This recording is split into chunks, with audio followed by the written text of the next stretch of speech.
संभल में त्योहारों के मद्देनजर प्रशासनिक अधिकारियों ने मुस्लिम धर्म गुरुओं संघ शांति व्यवस्था को लेकर एक बैठक की। एडीजी ने लोगों से सौहार्दपूर्ण माहौल में त्योहार संपन्न करने की अपील की। वहीं प्रशासन की मंशा भी बताई। जुम्मा, अलविदा, ईद, अक्षय तृतीया और परशुराम जयंती के मद्देनजर बरेली जोन के एडीजी राजकुमार तथा मुरादाबाद के डीआईजी सलब माथुर ने लोक निर्माण विभाग के निरीक्षण भवन में बैठक की। एडीजी ने कहा कि कर्नाटक, दिल्ली जैसे दूसरे प्रदेशों की घटनाओं से जनपद के लोगों का कोई मतलब नहीं होना चाहिए। स्थानीय लोग स्थानीय हैं, उन्हें संभल में रहना है। शांति अमन कायम करना उनकी जिम्मेदारी है। उन्होंने लोगों से अपनी युवा पीढ़ी को नियंत्रण में रखते हुए अप्रिय प्रतिक्रिया से बचने का निर्देश दिया। साथ ही जहां लाउडस्पीकर को लेकर शासन की मंशा और प्रशासन की जिम्मेदारी बताई, वहीं त्योहार पर कोई नई परंपरा चालू न करने का निर्देश दिया। जहां एडीजी ने प्रशासन के लोगों के साथ होने का भरोसा दिया, वहीं संभल के धर्मगुरुओं के संवाद के बाद संभल के लोगों पर भरोसा जताया गया कि सभी सौहार्दपूर्ण माहौल में त्योहार मनाएंगे। अमन के लिए आपसी स्वार्थ कायम रहे और सब लोग आपस में मोहब्बत से लगे रहें। सब लोग आपस में मोहब्बत से रहें और अपने प्रतिभा को अमन तरीके से, जैसे पहले रिवायात में नई परंपरा न करें, उसी के अकॉर्डिंग तू चले। और दूसरी चीज़ ये है, कल अलविदा जुमा है। सब नमाजियों को ये ख्याल करना चाहिए कि अपनी ज़ात से किसी को तकलीफ़ ना हो और पुरअमन तरीके से नमाज़ पढ़ें और अपने बच्चों को समझाएं और इबादत करें। अल्लाह से दुआ अपने मुल्क और शहर के लिए करें, आपसी भाईचारे के लिए दुआ। आपस में एक दूसरे को पैर दब जाता है निकलने पड़ने में भी, तो हम आपस में बर्दाश्त करें, क्योंकि अल्लाह खुश होता है कि जब हम सब्र करें और अपना से ज़्यादा दूसरे का ख्याल करें। और अल्लाह तबारा हम सब आपस में, अपने मुल्क के सब भाइयों में आपस में अपने शहर के इत्तेफाक कायम करें, भाईचारा कायम। इसमें यही कहा गया है कि आने वाले जो त्यौहार हैं, जुमतुल विदा है, ईद उल फित्र है और हिंदू भाइयों के जो त्यौहार हैं, उनको आपस में मिलकर सब मेल मोहब्बत के साथ उनका आयोजन कराना है। और दोनों समाजों के लोग, हिंदू मुस्लिम दोनों समाज के लोग अपने अपने जो नौजवान बच्चे हैं उनको समझाएं, ताकि शहर में किसी तरह का कोई अमन को ज़रर न पहुँचे, अमन को नुकसान न पहुँचे, शहर में अमन व अमान कायम रह सके। जनपद संभल में शासन के निर्देशानुसार धर्मगुरुओं के साथ संवाद स्थापित करके जो धार्मिक स्थल हैं उनसे लाउड स्पीकर उतरवाने का अभियान चलाया जा रहा है।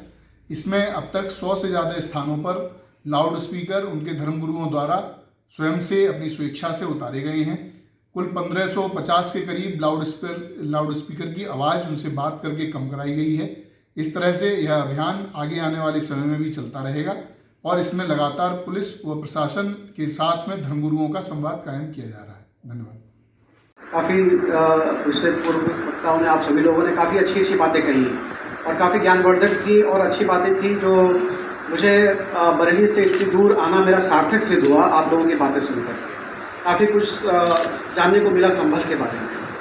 संभल के बारे में बाहर जो एक इमेज है कि बहुत ही बवाली जगह है और घटनाएं होती रहती हैं, तो आप लोगों से बातचीत करके ऐसा लग नहीं रहा। और जो आप लोगों ने बातचीत करी है आज, जो भी आपने दोनों समुदाय की तरफ से जो बातें की, खुल के बातें की हैं, कुछ समस्याएं तो हमेशा रहती हैं। जैसे अभी मौलाना साहब ने कहा था कि बर्तन हैं तो खड़केंगे ही, थोड़ा बहुत तो समस्याएं रहेंगी और समस्या रहती है तब आप सब लोग की जिम्मेदारी है कि बड़े बुजुर्ग बैठ करके उनका समाधान करें।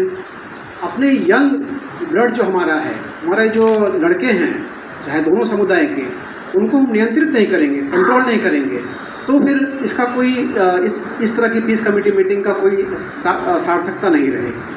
आप सभी की जिम्मेदारी है कि अगर कोई इंसिडेंट होता है, कोई घटना अप्रिय स्थिति उत्पन्न होती है, तो हमारा जो यंग तबका है सबसे पहले वो उत्तेजित होता है।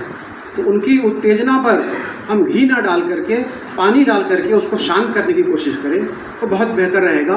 और मुझे यकीन है आप जिस तरह से आप सभी लोगों ने अपने विचार व्यक्त किए हैं, आप सभी लोग जा कर के इसको सुनिश्चित कराएंगे अपने मोहल्ले में, अपने गांव में, कि कहीं कोई अप्रिय स्थिति न उत्पन्न होने पाए, शांति व्यवस्था कायम रहे। शासन के कड़े निर्देश है, शासन के स्पष्ट निर्देश है कि हर हाल में शांति व्यवस्था कायम होनी चाहिए, कहीं कोई कानून के साथ खिलवाड़ न करे और निष्पक्षता से कार्रवाई होनी चाहिए। जैसे आपके एसपी साहब हैं, काफ़ी एक साल से ज़्यादा से यहाँ पर हैं, आपको पता होगा पूरी निष्पक्षता से कार्रवाई करते हैं। तो आपको इन पे विश्वास रखना चाहिए। कहीं कोई अगर दूसरे संप्रदाय के कुछ लोगों ने आपके साथ घटना कर दी है तो आप रिएक्ट मत करिए, आप हमारे पास आइए, प्रशासन के पास आइए। हम सुनिश्चित करेंगे कि जो भी गड़बड़ी किया है उसको किसी भी दशा में बख्शा नहीं जाएगा, किसी भी धर्म, किसी भी संप्रदाय। ये स्पष्ट है। और अगर आपके अधिकारी यहाँ पर निष्पक्ष तरीके से काम कर रहे हैं तो कोई बात नहीं है कि आप की तरफ से कोई अनावश्यक कोई बात उठे या अपनी सिचुएशन डेवलप हो। अभी विगत दिनों कई जगहों से भड़काऊ बयानबाजी भी हुई, कई धर्मगुरुओं ने, दोनों संप्रदाय के धर्मगुरुओं ने बड़ी बड़ी बातें कही। तो ये हमें देखना है कि संभल में आपको रहना है, हमको रहना है। दिल्ली में क्या हो रहा है, आंध्र प्रदेश में क्या हो रहा है, कर्नाटका में क्या हो रहा है, उससे बहुत ज़्यादा वहाँ जो घटनाएं हो रही हैं उससे हम अपना सौहार्द न बिगाड़ें। अब आप यहाँ देखिए, यहाँ आपका प्रशासन कैसा है। यहाँ अगर आप निष्पक्ष तरीके से कार्रवाई हो रही है, यहाँ पर कोई भेदभाव नहीं हो रहा है, तो दूर जगह हो रही घटनाओं से हम आपसी भाईचारा नहीं खराब करना चाहिए।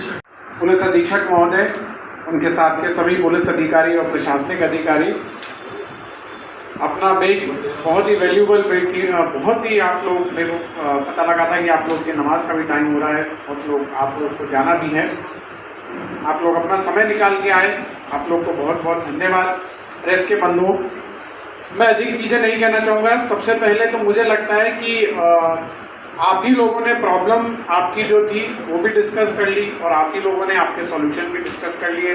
तो जब आपको प्रॉब्लम क्या चीज़ आई थी, आपको क्या सॉल्यूशन करना है, क्या निस्तारण करना है, कहाँ पे कौन सी चीज़ है जिसको लेके कि कशीदगी हो सकती है, तनाव हो सकता है, विवाद हो सकता है, ये ऑलरेडी आप लोगों ने डिस्कस कर लिया। हम लोग को लगा कि आप ही लोगों को सारी चीज़ों की जानकारी है।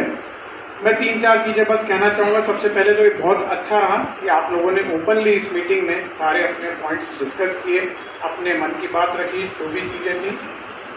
जो पुलिस अधीक्षक महोदय ने बताया, सबसे पहले कि जो हम लोग की प्राथमिकता है, किसी भी हालत में कानून व्यवस्था किसी भी प्रकार से नहीं बिगड़ने पाए, और यदि कोई इस तरीके की चीज़ करता है तो जो भी सख्त से सख्त विधिक कार्रवाई है उसके विरुद्ध की जाएगी।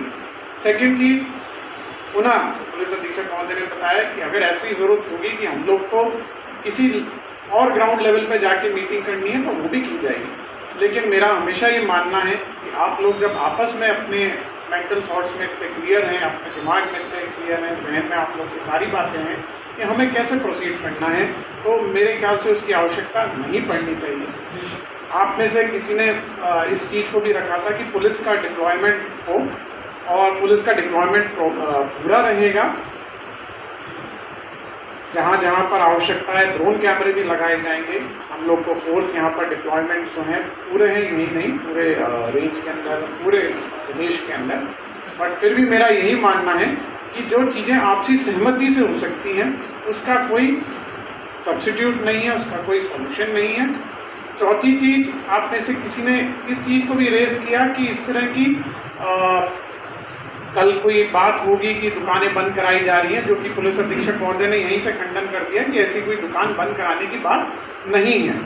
तो ये जो चीज़ है, यही मेरा सबसे इम्पोर्टेंट पॉइंट था जो मैं सबसे शुरू में रखना चाह रहा था कि इस तरह की सूचनाएं, इस तरह की अफवाहें, इस तरह का खंडन होना उस स्तर से भी ज़रूरत है। और साथ ही साथ यदि आप लोग को इस तरह की कोई जानकारी आती है तो तत्काल ही आप जो संबंधित पुलिस अधिकारी हैं, आप 112 के ऊपर भी सूचना दे सकते हैं। अभी एक जनपद में इस तरह की सूचना जो है अफवाह के रूप में बहुत ही स्ट्रांगली प्रसारित कर दी गई कि किसी तरह का विवाद एक बहुत बड़ा स्वरूप ले चुका है। सो तत्काल ही सभी लोगों ने उसका खंडन किया, सारी चीज़ की। तो ये खास तौर से सोशल मीडिया के टाइम पे, ट्विटर के टाइम पे, व्हाट्सएप के टाइम पे, फेसबुक के टाइम पे बहुत सारे लोग इस तरह की चीज़ करते हैं। बहुत सारे हम डे टू डे एक्टिविटीज़ के अंदर इस चीज़ को देखते हैं कि वीडियो हमारे देश का ही नहीं है, उसको कहीं से लिंक करके लगा दिया जाता है और उसके लोगों के अंदर कहीं ना कहीं तनाव की स्थिति होती है। तो उसके ऊपर मेरा आपसे यही रिक्वेस्ट है, खास तौर से इसमें जो सबसे चीज़ आप में से ही किसी ने शायद इस चीज़ को जिक्र किया था, जो हम लोग के नौजवान वर्ग हैं, उसको ज़रूर हम लोग को तायद करने की ज़रूरत है, बताने की ज़रूरत है, वार्न करने की ज़रूरत है कि इस तरह की चीज़ों के अंदर ना आए। और कोई भी सूचना है अफवाह के रूप में या आपको लगता है तो आप संबंधित पुलिस अधिकारियों से इस संबंध के अंदर तत्काल ही करें। जो भी आवश्यक कार्रवाई है, वहाँ फोर्स भेजनी है, उसका खंडन होना है, किसी के खिलाफ FIR लिखनी है तो तत्काल प्रभाव से कार्रवाई की जाएगी। अंत में मैं अपनी बात को इसी वाणी को विराम देते हुए कि आप लोग को ना अपने बिजी शेड्यूल में से यहाँ पे समय निकाल के आए, मैं बहुत बहुत धन्यवाद देता हूँ। और Jaswant telecom mobile repairing parts एवं मोबाइल एक्सेसरीज के थोक विक्रेता। हमारे यहाँ कुशल इंजीनियरों द्वारा हर प्रकार के Samsung, iPhone, Nokia, Vivo, MI, Honor, Oppo, Motorola आदि मोबाइल की बेहतरीन रिपेयरिंग की जाती है। अब आप अपना मोबाइल रिपेयरिंग कराएं विद ओरिजिनल पार्ट्स के साथ। जसवंत टेलीकॉम हमें आईफोन स्पेशलिस्ट, हाईवे प्लाजा के सामने, मंडी चौराया, मथुरा।